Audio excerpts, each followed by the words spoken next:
شاعروں کو یہ چاہیے نعت خواں بنو، نوٹ خواں نہ بنو۔ اگر کوئی نبی پاک صلی اللہ علیہ وسلم کی نعتوں کو بھی اپنا ذریعہ معاش بنا لیا، جو جلسے میں جاتے ہیں وہ نوٹوں کی گڈیاں ساتھ میں لے کے جاتے ہیں، تمہاری کیٹیگری یہاں پر بھی متعین ہو جاتی ہے۔ بہرحال اللہ تعالیٰ اچھی صحبتیں عطا فرمائے۔ اور ایک اسی سورہ فرقان میں اللہ کے بندوں کی صفات اللہ نے بیان کی، وَعِبَادُ الرَّحْمَنِ الَّذِينَ يَمْشُونَ عَلَى الْأَرْضِ هَوْنًا، رحمان کے بندے جب زمین پر چلتے ہیں تو دھیمے انداز میں چلتے ہیں، یعنی اکڑ کر نہیں چلتے۔ رحمان کے بندے، ان کی تعریف میں اللہ نے کئی آیتیں نازل فرمائی۔ کون ہیں یہ؟ عباد الرحمن۔ عباد الرحمن، ان کی تعریف میں آیتیں آئی ہیں۔ اور پھر دوسری ان کی صفت یہ ہے، وَإِذَا خَاطَبَهُمُ الْجَاهِلُونَ قَالُوا سَلَامًا، جب جاہل لوگ ان سے بات چیت کرتے ہیں یا وہ جاہلوں سے آمنا سامنا ان کا ہوتا ہے تو یہ سلام کر کے گزر جاتے ہیں، جاہلوں سے بحث نہیں کرتے۔ کون؟ اللہ کے نیک بندوں کی صفت یہ ہے۔ جاہلوں سے بحث کرنا یہ اللہ والوں کی شان نہیں ہے۔ اسی لیے میرے عزیزو، آج جتنا بھی افواہوں کا بازار گرم ہوتا ہے اور جس قدر بھی لوگوں کے درمیان چیمی گوئیاں پھیلتی ہیں، یہ جاہلوں کی وجہ سے۔ جاہل ایسے ایسے مسائل پر بات کرنے آتے ہیں۔ اللہ کی پناہ، الامان والحفیظ۔ اسی لیے اللہ والوں کا یہ ہمیشہ سے طرہ امتیاز رہا ہے، وہ جہلا سے، جاہلوں سے جب ملاقات کرتے ہیں تو سلام کر کے گزر جاتے ہیں۔ آپ بھی اپنی یہ عادت ڈال لیں، جو پڑھا لکھا نہیں ہے یا جو جس طرح سے جاہل ہے، وہ اگر اعلیٰ قسم کی بحث لے کر بیٹھا ہے اور آپ بھی اس سے بحث کر رہے ہیں تو گویا کہ آپ کی بھی کیٹیگری وہی ہے، جاہلوں کی ہے۔ میں ایک مثال دیتا ہوں۔ امام اعمش تھے، ایک بہت بڑے امام گزرے ہیں۔ لوگ جو اہل علم تھے وہ آتے تھے اور ان کے پاس سوالات کرتے تھے، اور جب جاہل سوال کرتا ہے، اگر علم حاصل کرنے کے لیے ہو اور شریعت سے ریلیٹڈ ہو تو اچھا ہے، لیکن سوال میں اگر یوں کہے موسیٰ علیہ السلام ناشتے میں کیا کھاتے تھے، تم کو کیا پڑی ہے اس سے؟ امام احمد سے آ کر کے ایک شخص نے پوچھا کہ سنا ہے مسجد میں جب ہم سجدہ کرتے ہیں مٹی کی زمین ہوتی تھی، پیشانی پہ کنکریاں لگ جاتی ہیں، اور گھر میں جاتے ہیں ہم اسی طرح سے کنکریاں کے ساتھ، تو سنا ہے مسجد کی وہ کنکریاں آ جاتی ہیں لگ کر کے تو وہ چیختی رہتی ہیں، چلاتی رہتی ہیں کہ مجھے مسجد سے کیوں لے کر آیا۔ جیسے اور بھی بہت سارے لوگ یہ کہتے ہیں مدینے کی مٹی لے کر کے آؤ تو وہ روتی ہے، ہاں بہت روتی ہے، اس کا کیا کرنا چاہیے کہ وہاں سے اٹھا کر کے تم لائے اس کی پاکیزہ جگہ سے۔ امام اعمش نے فرمایا، جب اس نے سوال کیا کہ وہ کنکریاں روتی ہیں، چلاتی ہیں، تو اس کا کیا حل ہے، تو آپ نے فرمایا ان کے گلے مضبوطی سے پکڑ لو، وہ ساری کنکریوں کے گردن دبا کے رکھو تاکہ کوئی نہ چلائے۔ تو اس نے کہا بھلا کنکریوں کا کوئی گردن ہوتی ہے، گلا ہوتا ہے؟ تو انہوں نے پوچھا پھر چلاتی کہاں سے ہیں، کہاں سے چلاتی ہیں؟ تو یہ اس طرح کے بہت سارے معاملات۔ اور وہی ایک امام اور گزرے ہیں، ان سے کوئی آ کر ایک جاہل سوال کر رہا ہے، شیطان ابلیس لعین کی بیوی کا نام کیا تھا؟ آپ نے فرمایا میں اس کی شادی میں گیا نہیں تھا۔ تو یہ جاہلوں سے مخاطب ہونا یا مخاطب ہونا دونوں ضرر ہے، ضرر ہے۔ کبھی کبھار ایسا ہوتا ہے کہ جاہل تمہارے ایمانی درجے کو بھی گرا دے گا، تمہارے ذہن و دماغ میں شک پیدا کر دے گا۔ اسی لیے قرآن میں اللہ فرما رہا ہے رحمان کے بندے جب جاہلوں سے ملاقات کرتے ہیں سلام کر کے گزر جاتے ہیں۔ یہی بہت چیز ہے ان کے لیے، یہی بڑی چیز ہے، سلام کرو اور گزر جاؤ، زیادہ سے زیادہ خیریت پوچھ لو۔ اور ایک بات میں آپ کو بتاتا ہوں اسی سے ملتی جلتی، کہ جنگل میں ایک مرتبہ جھگڑا ہو گیا تھا، کس کا؟ ایک گدھے کا اور ایک چیتے کا۔ گدھے کا اور چیتے کا جھگڑا ہو رہا تھا، کس بات پر؟ گدھا کہہ رہا تھا گھاس نیلی ہوتی ہے، اور چیتا کہہ رہا تھا نہیں گھاس ہری ہوتی ہے۔ بہت جھگڑا کر رہے تھے. گدھے نے کہا نہیں نیلی ہوتی ہے, چیتا کہہ رہا نہیں ہری ہوتی ہے. دونوں فیصلہ کرنے کے لیے شیر کے پاس آئے, جنگل کا راجا تھا. تو دونوں نے جب یہ مقدمہ رکھا کہ گدھے کی بات یہ ہے, چیتے کی بات یہ ہے, شیر نے کہا گھاس نیلی ہوتی ہے. گھاس نیلی ہوتی, گدھا صحیح کہہ رہا ہے. اس کو انعام بھی دیا اور کہا کہ چیتا غلط تھا اور اس کو کوڑے بھی مارے جائیں, 10 کوڑے مارے جائیں. تو وہ گھبرایا اور کہا بادشاہ سلامت, میرے حق میں اتنا برا فیصلہ کیوں؟ کہا کہ یہ تیری سزا ہے, گھاس تو ہری ہی ہوتی ہے, گدھے سے بات کیوں کیا؟ یہ تیری سزا ہے. گدھا تیرے لیول کا نہیں تھا. گھاس ہری ہی ہوتی ہے لیکن جو تیرے لیول کا تھا نہیں, اس سے تو مباحثہ کر رہا ہے, مناظرہ کر رہا ہے. تو یہ اس میں ایک درس ہے. لوگ آج جو نکڑ پہ بیٹھ کر کے مناظرے کر رہے ہیں, ڈیبیٹ کر رہے ہیں, ان کو دلائل چاہیے بخاری شریف سے, مسلم شریف سے. اور وہ بھی بحث کن معاملات میں کرتے ہیں؟ کبھی مولا علی کرم اللہ وجہہ الکریم کے متعلق, کبھی امیر معاویہ کے متعلق, کبھی خلفائے راشدین کے متعلق. ایسا لگتا ہے یہ سب کے آقا بیٹھے ہوئے ہیں جو ان میں فیصلہ کرنے بیٹھے ہیں. اور حضور پاک صلی اللہ علیہ وسلم کے علم غیب کے متعلق, ان کے حاضر و ناظر ہونے پر, ان کے بشر و نور ہونے پر ایسی بحثیں رہتی ہیں. میرے عزیزوں, میں یہ نہیں کہتا کہ آپ اسلامی ڈیبیٹ کا حصہ نہ بنیں, بالکل شوق سے, لیکن اصول پہلے علم حاصل کرو, اصول دین پڑھو, اس کے بعد شوق سے مناظرے کرو. اور یہاں حال یہی ہے کہ کسان جو ہے پھاوڑا چلاتا رہا کھیت میں اور اچانک کسی کا پیٹ درد ہوا, اس کو سرجن کے پاس لے جانا چاہیے کہ کسان کے پاس لے جانا چاہیے؟ اب اگر آپریشن تھیٹر میں کسان بھی آپریشن کرنے لگے تو کیا کرے گا؟ وہ پھاوڑے سے آپریشن کرے گا. اسی طرح سے جس کی جو فیلڈ نہیں ہے, جس کا جو میدان نہیں ہے, جب وہ اس میں کودتا ہے تو ادھر کی ادھر, ادھر کی ادھر کر دیتا ہے. اللہ تبارک و تعالی گمراہی سے محفوظ فرمائے. اسی لیے آدھا علم بھی مت حاصل کرو. میں نے دیکھا ہے بہتوں کو, ایک قاعدہ کچھ سیکھ لیا تو اس کو ہر جگہ فٹ کرنے لگ جاتے ہیں. اسلام کی باریکیاں, اصول دین, اصول فقہ, اصول حدیث, بہت اس میں باریکیاں ہیں. اور یہ جو جتنے بھی گمراہ فرقے ہیں نا, یہ اسی طرح سے گمراہ ہوئے. انہوں نے ایک قاعدہ سیکھا اور اس کو سب پہ فٹ کرنے لگ گئے. سنیوں پر اس کو فٹ کرنے لگے جو مشرکوں پر اتری ہوئی آیتیں تھیں, مشرکوں کے حق میں جو اتری ہوئی تھیں, ان آیتوں کو رسول پاک صلی اللہ علیہ وسلم پر جو اتری ہیں آیتیں مشرکین کے حق میں, وہ سنیوں پر فٹ کرنے لگ جاتے ہیں. گمراہی یہیں سے آتی ہے. اسی لیے آدھا علم حاصل مت کرو. مشہور محاورہ ہے, بلکہ ایک قول ہے, نیم حکیم خطرے جان, نیم ملا خطرے ایمان. یہ کہا جاتا ہے نا, آدھا ڈاکٹر جو ہے جان کا خطرہ ہے اور آدھا مولوی ایمان کا خطرہ ہے. اللہ تعالی حفاظت فرمائے. سورہ شعراء ہم نے تلاوت کی جس میں کثیر انبیاء کرام کا ذکر ہے. اتنی بہترین اس میں آیتیں ہیں.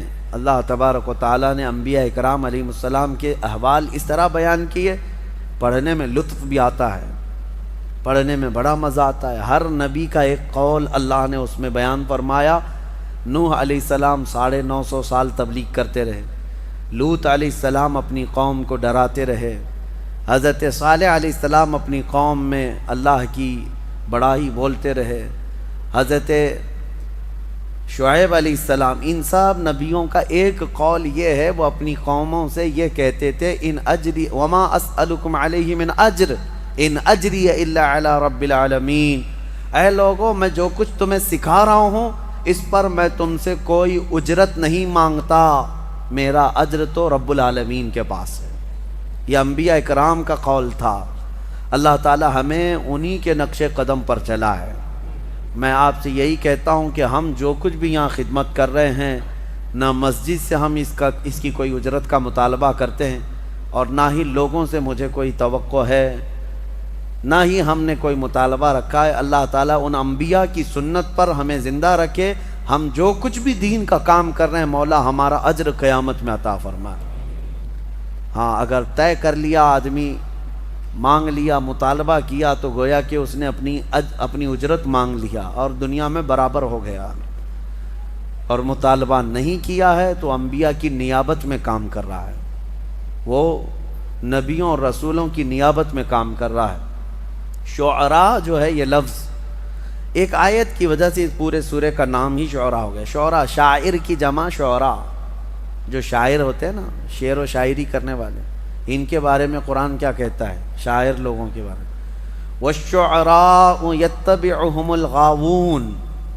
اللہ فرماتا ہے یہ جتنے شاعر لوگ ہیں اکثر یہ گمراہی کی طرف جاتے ہیں، یہ گڑھے میں گر جائیں گے۔ ہوتا بھی یہی ہے۔ یہ کون سے شاعروں کے لیے ہے؟ جو نعت رسول پڑھتے ہیں یا اللہ کی حمد بیان کرتے ہیں اشعار میں، ان کے لیے نہیں ہے۔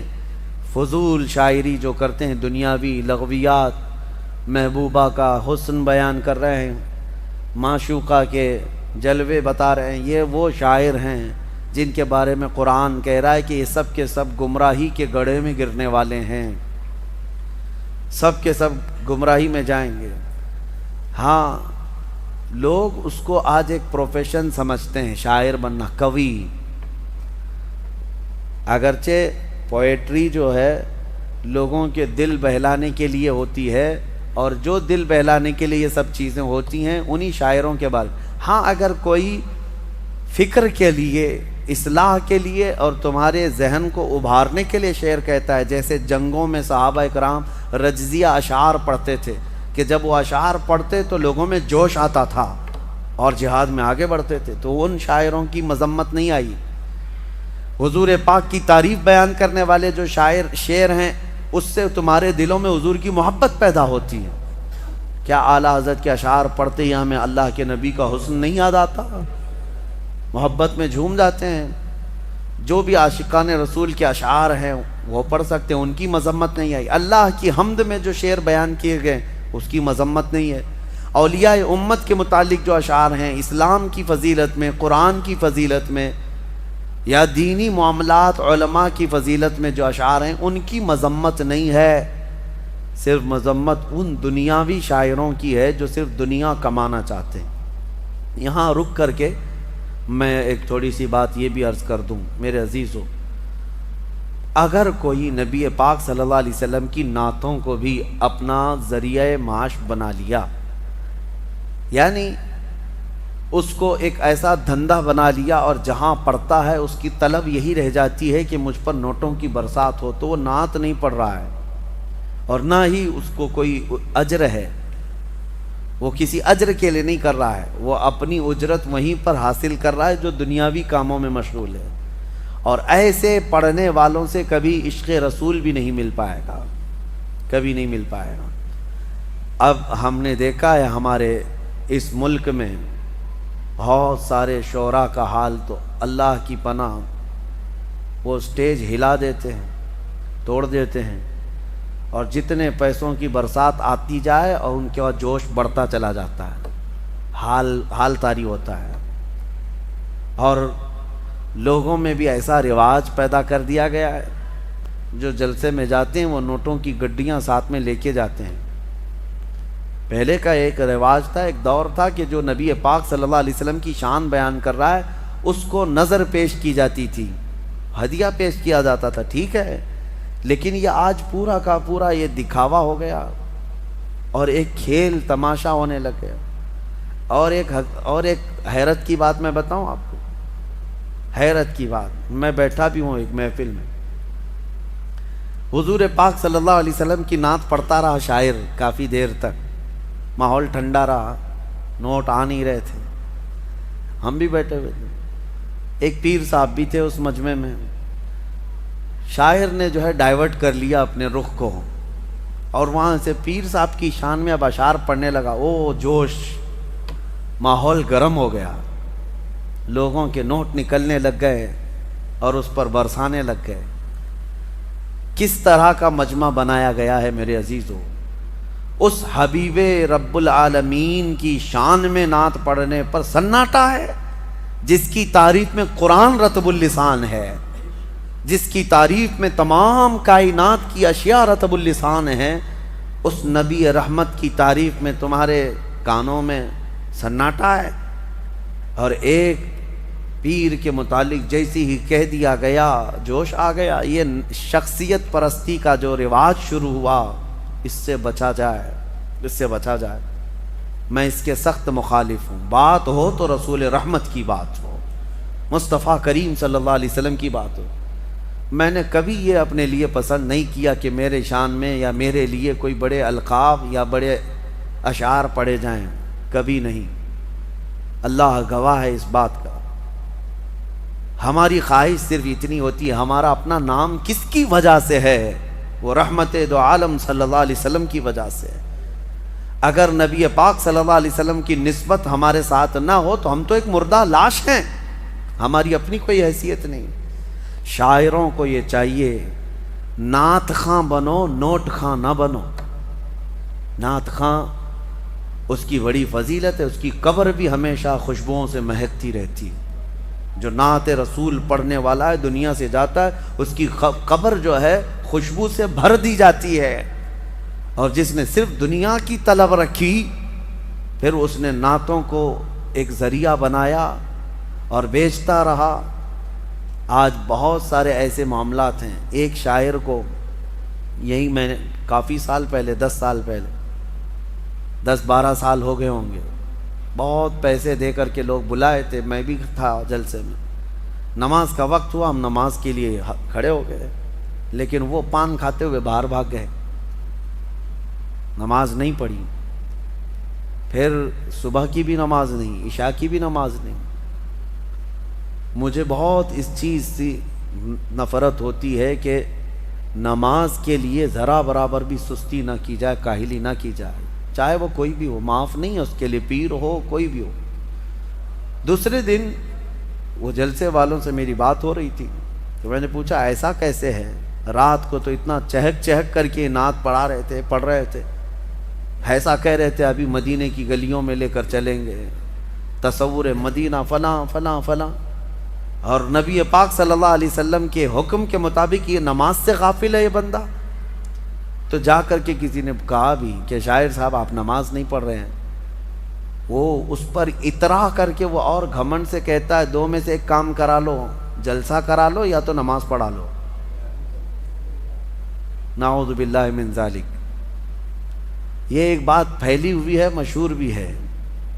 اللہ تعالیٰ ایسے ناہنجاروں سے ہماری حفاظت فرمائے۔ اپنی محفلوں کو پاکیزہ رکھو۔ نعت پاک یقیناً سننا چاہیے، عشق رسول بڑھتا ہے، لیکن کوشش یہ کرو کہ وہ نعت خواں جس کے پڑھنے سے نبی پاک صلی اللہ علیہ وسلم کا حسن یاد آ جائے، حضور پاک کی محفلیں یاد آنے لگے اور تمہارے دل میں عشق بڑھتا چلا جائے۔ اور میں ان نعت خوانوں سے کہتا ہوں تم اس کی طلب چھوڑ دو، مال کی طرف مت دیکھو، گنبد خضرا کی طرف دیکھو، اتنا ملے گا کہ تمہاری جھولی تنگ ہو جائے گی، جھولی تنگ ہو جائے گی۔ بڑے بڑے اور بھی نعت خواں ہیں جن سے ہماری ملاقات ہے، الحمدللہ انہوں نے کبھی مطالبہ نہیں کیا، لیکن اللہ کے حبیب کی بات کرتے ہیں تو اتنا انہیں نوازا گیا ہے کہ وہ اب خود دوسروں کو نوازتے ہیں۔ یہ بھی میرے سامنے موجود ہے۔ میں ان سے کہتا ہوں کہ تم طلب مت رکھو، میرے آقا جو دیتے ہیں ان کے دربار سے جو ملتا ہے وہ بہت ہوتا ہے۔ اللہ کریم ہمیں بے نیاز رکھے۔ بس سورہ نمل آخری سورہ جو ہم نے تلاوت کی، چونٹی کے نام سے سورہ ہے، نمل چونٹی کو کہتے ہیں۔ اور ایک واقعہ اس میں ذکر ہوا ہے حضرت سلیمان علیہ السلام کا، کہ اللہ تعالیٰ نے سلیمان علیہ السلام کو ہر جانور، ہر پرندے کی بولی سکھائی تھی۔ وہ اللہ کے نبی سارے پرندوں کی بولیاں جانتے تھے۔ ان کا ایک واقعہ بھی موجود ہے کہ وہ اپنی مجلس جب سجاتے تو سارے پرندوں کو، سارے جانوروں کو حاضر ہونے کا حکم دیتے، سب آ جاتے۔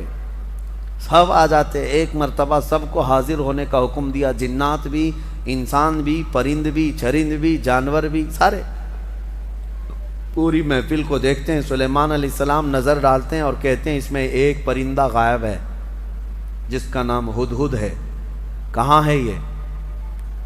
وہ نظر نبی کی نظر ہے، امتی تو سب تھے لیکن جانوروں میں سے ایک پرندہ حاضر نہیں تھا. کہتے ہیں کہ مالی لا ارل ہدہد، کہاں ہے، میں ہدہد کو نہیں دیکھ پا رہا ہوں، کہاں گیا ہے؟ اگر یہ غائب ہے بغیر بتائے، لأعذبنہ عذابا شدیدا، میں اسے سخت ترین سزا دوں گا. اگر وہ میرے بغیر بتائے گیا، کلاس سے غیر حاضر ہو رہا ہے بغیر بتائے. تو سلیمان علیہ السلام نے جیسی کہا، سبوں نے کہا کہ اے اللہ کے نبی وہ غائب ہے، مجلس میں نہیں ہے. تھوڑی ہی دیر کے بعد ہانپتا کانپتا یہ ہدہد آ گیا. ہدہد ایک پرندہ ہے، آ گیا.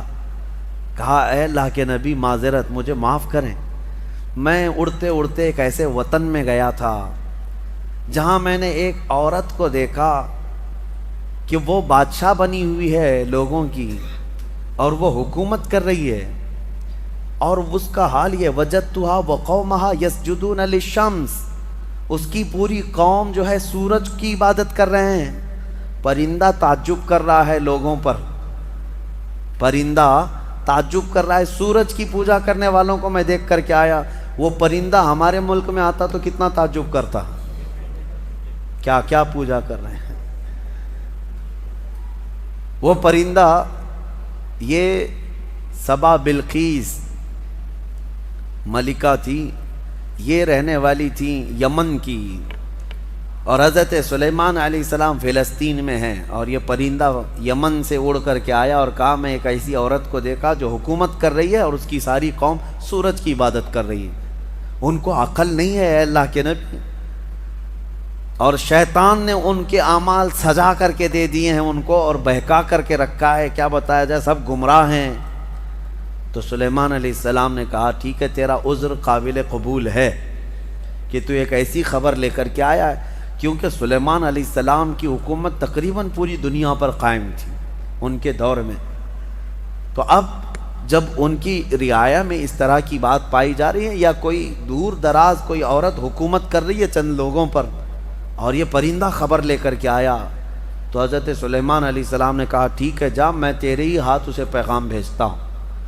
ایک خط لکھا جس میں شروع میں ہی لکھا بسم اللہ الرحمن الرحیم. یہ خط لے کر کے اس کو کہا کہ جا اس سے کہہ دے کہ تو اور تیری قوم یہ سورج کی عبادت چھوڑ کر اللہ وحدہ لا شریک کی عبادت کریں.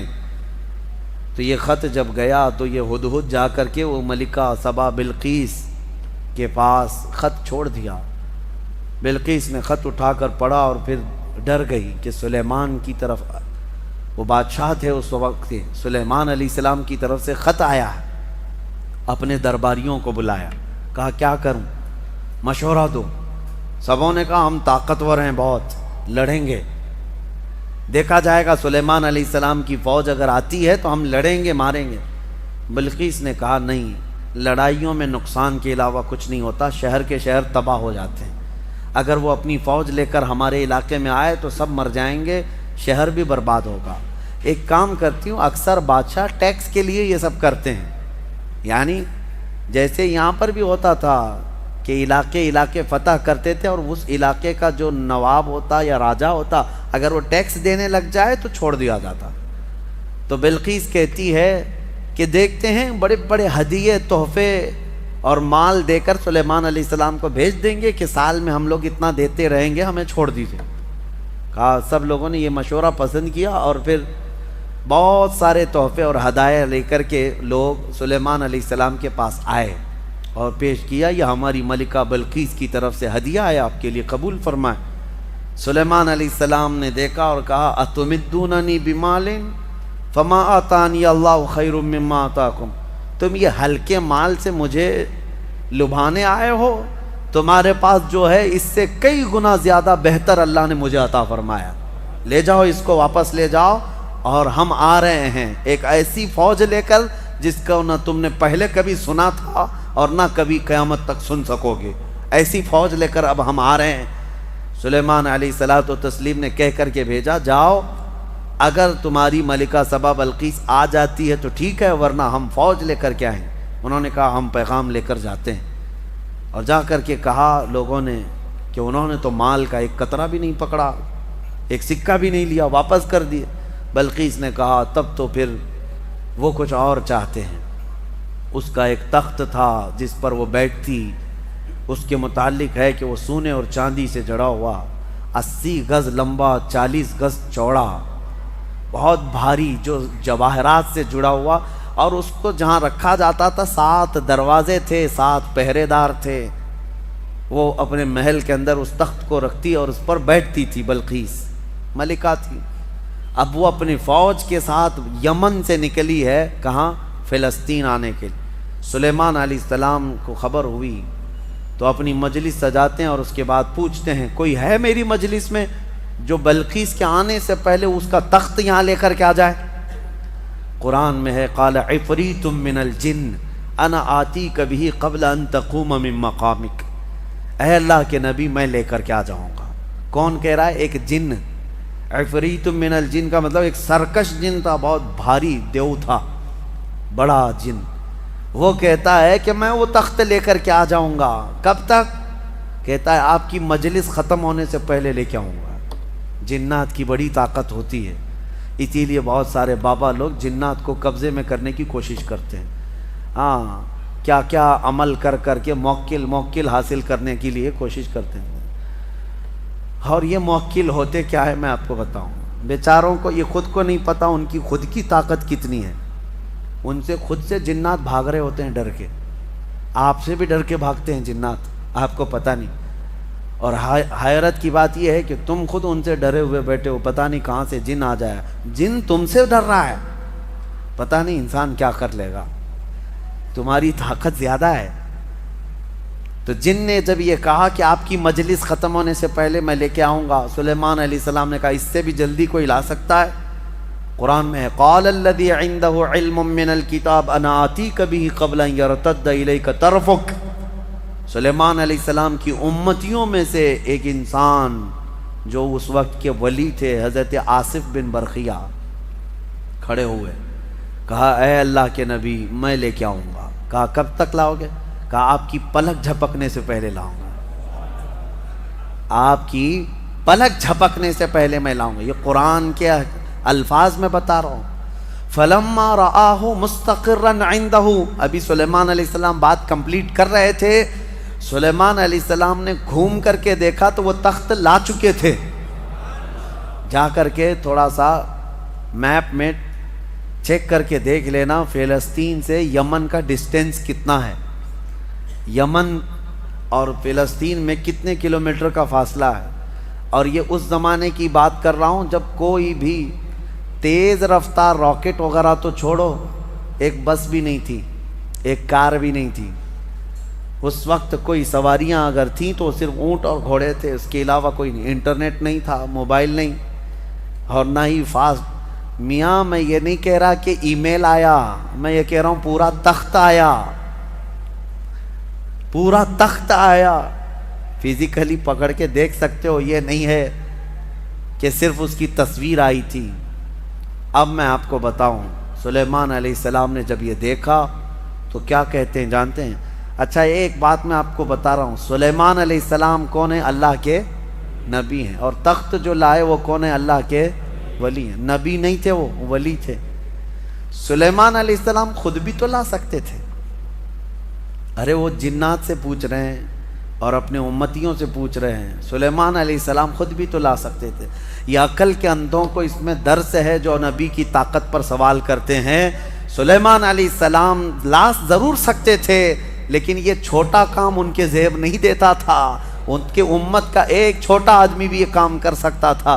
لوگ تو آج یہ پوچھتے ہیں کہ نبی کو پیٹھ پیچھے کا علم نہیں، دیوار پیچھے کا علم نہیں، تمہارے باپ کی 70 پشتوں کا بھی علم میرے مصطفیٰ کو ہے۔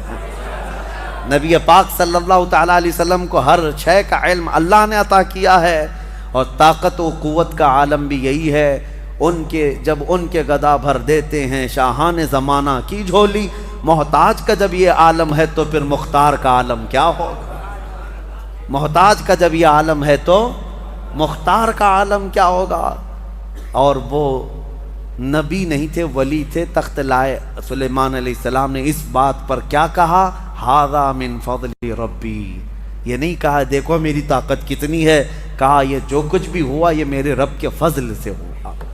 میرے رب کے فضل سے۔ لوگوں ہمیشہ اس بات کو یاد رکھو، ہمارے ہاں پہلے رواج تھا گھروں کے اوپر بھی ایک تختی لکھ کر کے لگائی جاتی تھی، ھذا من فضل ربی، ہوتا تھا گھروں پر یہ لگائے جاتے تھے۔ کیوں؟